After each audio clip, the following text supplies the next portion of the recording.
দিরাই সল্লাবাসী বেইমানি করেছে অ্যাডভোকেট শিশির মনিরের সাথে। অন্যের দেশে আয়না বিক্রি করতে গিয়েছিলেন তিনি, ব্যর্থ হয়ে ফিরেছেন। তবে ক্ষতি অন্য কারোর হয়নি, ক্ষতি হয়েছে স্বয়ং দিরাই সাল্লাবাসীদের নিজের। তারা একটা যোগ্য ব্যক্তিকে হারিয়েছে। এদিকে ঢাকা ৮ আসনে বেসরকারিভাবে বিজয়ী হয়েছেন বিএনপির প্রার্থী মির্জা আব্বাস উদ্দিন আহমেদ। প্রতিদ্বন্দ্বী নাসিরুদ্দিন পাটোয়ারি হেরেছেন মাত্র ৫,০০০ ভোটে। তবে বড় কারচুপির অভিযোগ উঠেছে ঢাকা ৮ আসন নিয়ে। ফেসবুকে ছড়িয়ে পড়েছে বেশ কিছু প্রমাণ। ফলাফল ঘোষণা আটকে রাখা এবং ভোট সংখ্যা কাটাছেঁড়ার মতো অভিযোগ উঠেছে আব্বাসের বিরুদ্ধে। চলুন সবগুলো সংবাদের বিস্তারিত জেনে আসে, থাকুন শেষ মুহূর্ত পর্যন্ত।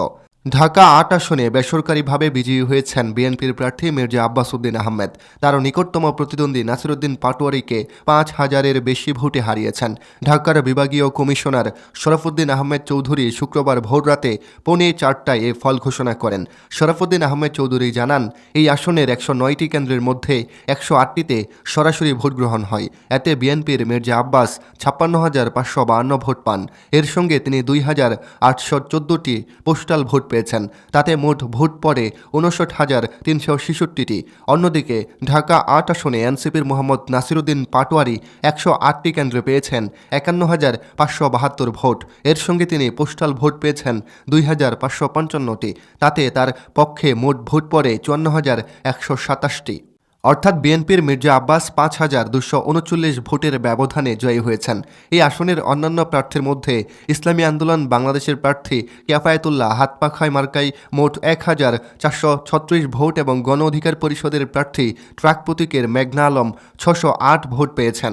ঢাকা ৮ আসনে মোট ভোটার ২,৭৫,৪৭৪ জন। এর মধ্যে ভোট পড়ে ১,২০,৪৮৪টি, বাতিল হয় ২,৮১৭টি, বৈধ ভোট হয় ১,১৭,৬৬৭টি।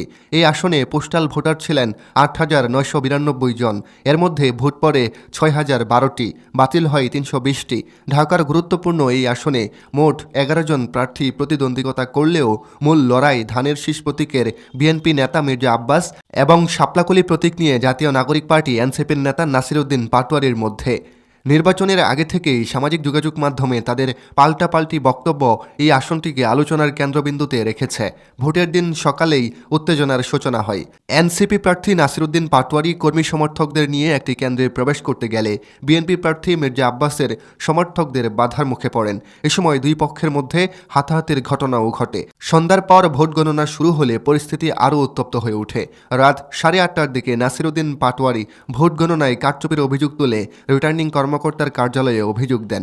তার সমর্থকেরা কার্যালয়ের বাইরে অবস্থান নেন। এর কিছুক্ষণ পর মির্জা আব্বাসের স্ত্রী আফরোজা আব্বাস রিটার্নিং কর্মকর্তার কার্যালয়ে যান। তিনি নাসিরুদ্দিনের অভিযোগকে ভিত্তিহীন আখ্যা দিয়ে ফলাফল যেন কোনোভাবেই প্রভাবিত না হয় সে আহ্বান জানান। এ সময় বিএনপির অন্তত ২ শতাধিক নেতাকর্মী কার্যালয়ের আশেপাশে অবস্থান নেন। পরে নাসিরুদ্দিন পাটোয়ারি তার ভেরিফাইড ফেসবুক পেজে অভিযোগ করেন, ঢাকা ৮ আসনে বিএনপির প্রার্থী মির্জা আব্বাসের স্ত্রী আফরোজা আব্বাস ভোট কেন্দ্রে গিয়ে ফলাফল পরিবর্তনের চেষ্টা করছে। এই অপচেষ্টা রুখে দিন। ফলাফল না আসা অবধি কেন্দ্র পাহারা দিন। জাতীয় রাজনীতিতে প্রভাবশালী নেতা হিসেবে পরিচিত মির্জা আব্বাসের বিপরীতে জুলাই আন্দোলনের অন্যতম মুখ নাসিরুদ্দিন পাটোয়ারিও তরুণ ভোটারদের মধ্যে আলোচিত। ফলে এই আসনের লড়াইকে ঘিরে আগ্রহ ছিল তুঙ্গে। ঢাকা দক্ষিণ সিটি কর্পোরেশনের অন্তর্ভুক্ত এই আসনটি মতিঝিল, শাহবাগ, রমনা, পল্টন ও শাহজাহানপুর থানা নিয়ে গঠিত। এখানে মোট ভোটার 2,75,471 জন। ভোটার গণনা শেষ হলেও ফল ঘোষণা বিলম্বিত হওয়ায় শেষ পর্যন্ত পরিস্থিতি কোন দিকে গড়ায় তা নিয়ে এখনও অনিশ্চয়তা কাটেনি। বিভিন্ন কেন্দ্রে ষড়যন্ত্রের মাধ্যমে ভোটের ফলাফল কারচুপি হচ্ছে এমন অভিযোগ করেছে জাতীয় নাগরিক পার্টি এনসিপি। দলটি সংশ্লিষ্ট আসনগুলোতে ভোট পূর্ণ গণনার দাবি জানিয়েছে। মঙ্গলবার দিবাগত রাত 2:20 বাংলা মোটরে এনসিপি কেন্দ্রীয় কার্যালয়ে আয়োজিত এক সংবাদ সম্মেলনে এই অভিযোগ তুলেন দলটির মুখপাত্র ও নির্বাচন পরিচালনা কমিটির চেয়ারম্যান আসিফ মাহমুদ সজীব ভুইয়া। তিনি দাবি করেন, যেসব আসনে 11 দলীয় জোটের প্রার্থীরা এগিয়ে রয়েছেন সেসব আসনে তাদের হারাতে ফলাফল ট্যাম্পারিং করা হচ্ছে। কেন্দ্র থেকে এক ধরনের ফলাফল আসছে আর রিটার্নিং কর্মকর্তার দপ্তর থেকে আরেক ধরনের ফলাফল দেওয়া হচ্ছে, এমন প্রমাণ আমাদের হাতে আছে বলে জানান তিনি।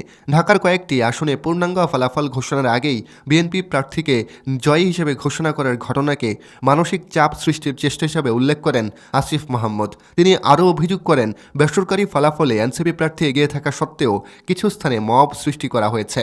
শাপলাকলি প্রতীকের এক প্রার্থী বিএনপির প্রার্থীর চেয়ে বেশি ভোট পেলেও রিটার্নিং কর্মকর্তা উল্টো ফল ঘোষণা করেছেন বলেও অভিযোগ জানান তিনি।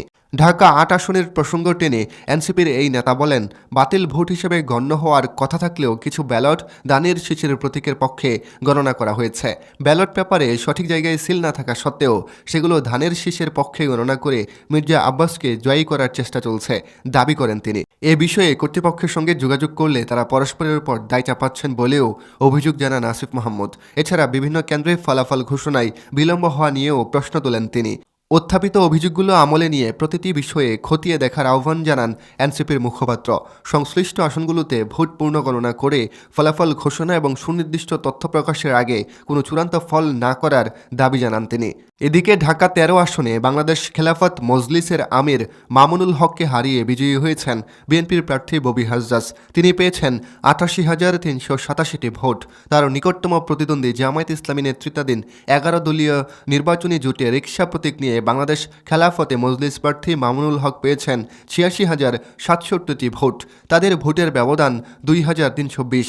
বৃহস্পতিবার ওই আসনের ১৩৯টি কেন্দ্রের ফলাফল প্রকাশ শুরু হওয়ার পর থেকেই দেখা গেছে একে অন্যের সাথে হাড্ডাহাড্ডি লড়াই শুরু হয়েছে।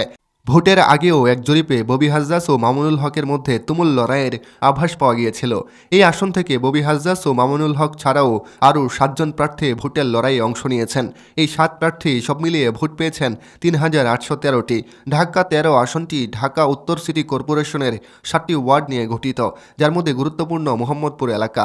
এই আসনে মোট ভোটার ৪,০৮,৭৯১ জন। সে হিসেবে ভোট পড়েছে ১,৭৮,২৭৬টি। এছাড়া সুনামগঞ্জ ২ আসনে ধানের শীষের প্রার্থী নাসিরুদ্দিন চৌধুরী বড় ব্যবধানে এগিয়ে থাকায় তাকে অভিনন্দন জানিয়েছেন তার নিকটতম প্রতিদ্বন্দ্বী ও জামায়াত সমর্থিত প্রার্থী শিশির মনির। আংশিক ফলাফল পাওয়ার পর শিশির মনির তার পরাজয় মেনে নিয়ে বিজয়ী প্রার্থীকে শুভেচ্ছা জানান। বৃহস্পতিবার রাত ৮টার দিকে নিজের ভেরিফাইড ফেসবুক পেজে দেওয়া এক স্ট্যাটাসে তিনি এই অভিনন্দন জানান। ফেসবুক স্ট্যাটাসে তিনি লিখেন, আমার আসনে বিজয়ী ধানের শীষের প্রার্থী জনাব নাসিরুদ্দিন চৌধুরীকে অভিনন্দন, আপনাকে ফুলেল শুভেচ্ছা। সর্বশেষ ৮২টি কেন্দ্রের ফলাফলে দেখা গেছে নাসিরুদ্দিন চৌধুরী তার প্রতিদ্বন্দ্বী শিশির মনিরের চেয়ে ৩২,০০০ ভোটে এগিয়ে আছেন। ফলে তার বিজয় এখন সময়ের ব্যাপার মাত্র। সবশেষ পাওয়া তথ্য অনুযায়ী সুনামগঞ্জ ২ আসনের ১১১টি কেন্দ্রের মধ্যে ৮২টি কেন্দ্রের বেসরকারি ফলাফল পাওয়া গেছে। প্রাপ্ত ফলাফলে দেখা যায় ধানের শীষ প্রতীকে নাসিরুদ্দিন চৌধুরী পেয়েছেন ৭৪,২৮৯ ভোট। অন্যদিকে শিশির মনির দাঁড়িপাল্লা প্রতীকে পেয়েছেন ৪২,৪৬৭ ভোট। এই কেন্দ্রগুলোতে সিপিবি প্রার্থী নিরঞ্জন দাস কাস্তে কোনো ভোট পাননি। বর্তমানে ৮২টি কেন্দ্রের ফলাফলে ধানের শীষ প্রার্থী ৩১,৮২২ ভোটের বিশাল ব্যবধানে তার অগ্রগামী ধরে রেখেছেন।